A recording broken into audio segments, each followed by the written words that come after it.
দেখতে পাচ্ছেন এই মাছ, এই মাছটা হচ্ছে আমাদের বিভিন্ন জিনিস থেকে প্রটেক্ট করে আমাদেরকে। বিভিন্ন ধুলাবালি এবং হচ্ছে করোনার সময়ে এই মাস্কের নিয়ে যে ব্যবসা শুরু হয়েছিল, ইভেন আমি শুনছি একটা মাস্ক ৳১,০০০ বিক্রি হয়েছে, কিন্তু কতটুকু সত্য জানি না। কিন্তু আমি প্রায় করোনার শেষের দিকে আমি একটা মাস্ক কিনতে চাইছিলাম মিরপুর ১০ থেকে। একটা মাস্ক আমার থেকে একটা মাস্ক চাইছে ৳১০০। হ্যাঁ?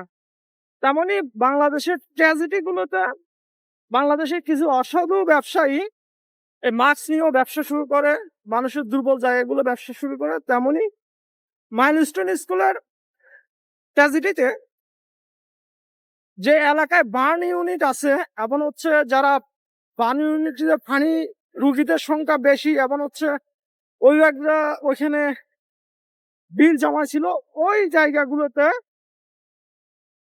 ১ লিটার পানির মূল্য নাকি ১,০০০ থেকে ২,০০০ টাকা করে বিক্রি হয়েছে। তার মানে বুঝেন, বাংলাদেশ মানুষের আবেগের জিনিস এবং হচ্ছে মানুষের বিপদ নিয়ে কি করে ব্যবসা করে।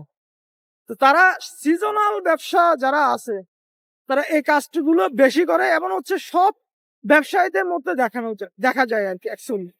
যেমন কিছুদিন আগে কোকাকোলা মানুষ খাই নাই, ইভেন হচ্ছে মজু মানুষে খাচ্ছিল।